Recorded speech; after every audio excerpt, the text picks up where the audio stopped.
let's say you have like good opportunities for business, and you make a lot of money, and you become rich. Does that mean you could like lose your health because you made millions? One thing has nothing to do with the other. Millions and have a perfect life and every like health, millions, Torah. Could that all come together? As many sages that were very, very rich. Many sages were very, very rich. Some of them suffered. Some of them didn't suffer. Some brought suffering on themselves. But you have to understand, the closer you are to Torah, the less valuable money becomes. But the money doesn't mean you get hit on something else if you have. No, one thing has nothing to do with the other. One thing has nothing to do with the other.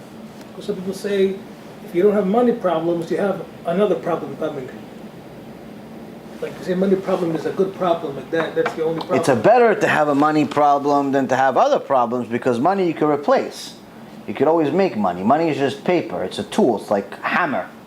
Use a hammer to smash a nail into the wall, and B'ezrat Hashem you have a picture. If the hammer breaks, you eventually get a different hammer, and that's it. You replace it. If you can't afford a hammer, you get a rock. So same thing with money. So you can replace it. But chas v'shalom, somebody doesn't have health, you can't replace health. Somebody doesn't have a spouse, you can't replace a spouse. Even if you have a new wife or a new husband, it's never going to be the same one. So that's one of the things that people need to understand, is that money is not as valuable as people think it is. It's actually much less valuable than people think it is. And also, even though I said it in my mind, I'll say it before I forget. The shiur also goes to refuah shlema to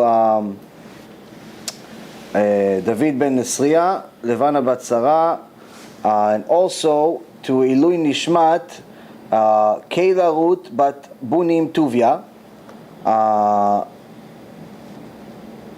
and also to Nesriya, Ilui Nishmat Nesriya bat Miriam. May Hashem raise their souls and give them many, many more zchuyot. And B'ezrat Hashem give everybody a refuah shlema. You had another question? Like a thing growing up, I heard this from like rabbis and people, that most rich people are not happy. Yes. But you could be rich and happy. You can be rich and happy. You can be rich and miserable. Most rich people are. Poor people are not happy either. But poor people are happier than rich people on the average. And the reason why is because poor people have something that a rich person can't have in most cases, which is hope. Rich person has what he thinks is everything, and then when he realizes that his car, his house, his jet, his company, and all those things are all material, they're all replaceable, they're all disposable, he could very easily lose hope when he has no spirituality. And you have many, many examples of multimillionaires and billionaires killing themselves, or doing stupid things like drugs and much destroying their life, because once they have everything material and they realize they have nothing at the same time, they have no hope. The poor guy always has this illusion that the only thing he's missing is money. So he's thinking that once I get money, then I'll show you guys what it's like to be happy. So he always has hope. The rich guy already has money. So it's better to be miserable and poor than miserable and rich. Either way, you can be you can be happy both ways. But happiness is something that most people don't understand. Meaning that happiness is not a physical or material feeling. It's not dependent on money. It's not dependent on people.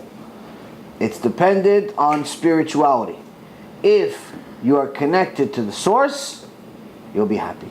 If you're not connected to the source, there's no way for you to be happy, because happiness is a spiritual feeling. It's not a physical feeling. So, in order for you to have happiness, in order for you to have a spiritual feeling, you have to increase your spiritual intake. You have to feed yourself, you have to feed your soul spirituality. The only thing that's spiritual in this world is the Torah. So if you have no Torah, if you have no connection, you'll have no connection to the Creator. If if you have no connection to the Creator, you'll always have this empty space. You may be happy with your career to an extent.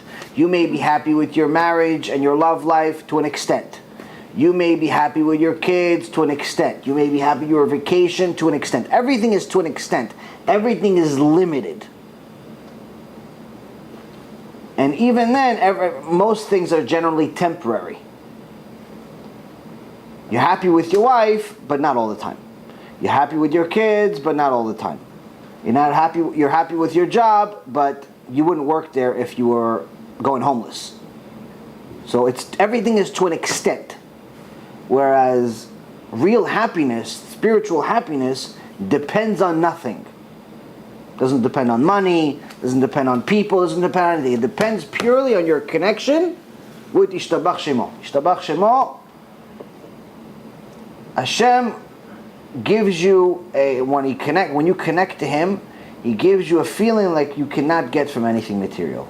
So, if people actually understood this and implemented this into their life, they wouldn't look for happiness anywhere else. And this is also why the closer you get to Hashem through His Torah, the less connected you are to anything material. Because why do people want something material? Why do you want money? Why do you want a car? Why do you want a big house? Why do you want all these material things? Because you think that if you have them, you'll be happy. But I feel like it does help, like a nicer car. To be happy, it helps no way whatsoever. I feel much. You feel right now, because again, you're at the level that you are right now. If you are higher level, you would care less of whether you have a box or a house.